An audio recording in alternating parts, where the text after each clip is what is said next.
I want to preface this video by saying the concept that we're covering in this video might seem a little bit backwards, especially if you're not familiar with it. It's something that might frustrate you a little bit, so what I encourage you to do is watch this video through completely, then look at the resources that were provided to you and definitely practice it on your own company. The more you practice with it, the more sense it'll make on why we look at our company through this lens. Accounting is not something that you learn just by watching a video or reading a book. It's not a spectator sport, it's something that you only learn and get better at through practice. Anyways, in the last video we talked about how we look at a company's value. We also asked the question, how do we track the changes in a company while making sure it stays in balance? Well, in this video we're going to talk about the specific technique we use to accomplish this. It's called using debits and credits. Now we're going to slowly build to that point. First, we're going to start at the very basic occurrence which affects the value of our company, which is a transaction. Transactions are events that affect our assets, liabilities, or our equity. For example, if I'm paying back a loan, that means I'm giving away money to pay back an obligation that I made. Now here's our conundrum. If a transaction affects only one account, wouldn't that leave the accounting equation out of balance? Well, yeah, it would. It would leave it out of balance, right? That's why we use a specific technique called double entry accounting. What this means is that every time a transaction occurs, we affect two accounts in our accounting equation. This is done so we can keep the thing balanced. What I'm going to do next is give you an example of a transaction. As we walk through this example, we're going to be analyzing this transaction and decide how we're going to account for it. Okay, hypothetically, let's say I'm the owner of a juice company. I do it because I love to make and sell juice to my customers. One day I notice that I'm out of cups for my business. So what do? I go out to the supermarket and I buy a pack for $5. What had just occurred there was a transaction. I gave away $5 and in exchange I got a pack of cups. Okay, so now I come back to my store and I want to account for this transaction. I begin analyzing it first by determining what accounts were affected. I realized that I got a nice pack of cups, which are supplies for my business, and I gave away some cash. So those are my two accounts. My supplies account is affected and my cash account is affected. The next step would be determining whether or not the value of these accounts is increasing or decreasing. Okay, so again with our example, I got a nice new amount of cups.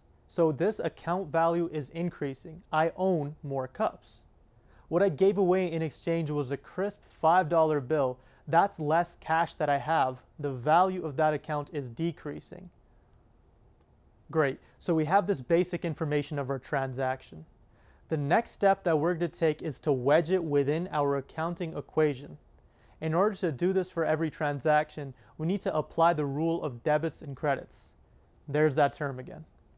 I know the terms debit and credit have different meanings in different contexts, such as banking. But what I'm going to ask you to do is just to pause your perception for a little bit, suspend your disbelief as we go through this video. Really, what debits and credits mean in an accounting context is that a debit is a note we make on the left side of a chart, whereas a credit is a note that we make down on the right side of a chart. It might seem a little bit oversimplistic, but I promise it's not more complicated than that.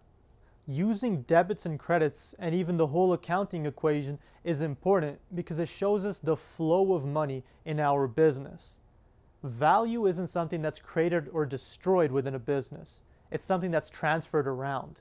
So in our example, when I paid $5 to buy cups, no value was destroyed. It simply flowed from the cash account over to the supplies account. Applying the rule of debits and credits to this example is very straightforward, and that's because we're dealing with two different asset accounts. More on that in a second. We have $5 worth of cups flowing in, so we're going to debit our supplies account. At the same time, we have $5 worth of cash flowing out, so we're going to credit our cash account. Now we're going to walk through another example of a transaction and analyze it.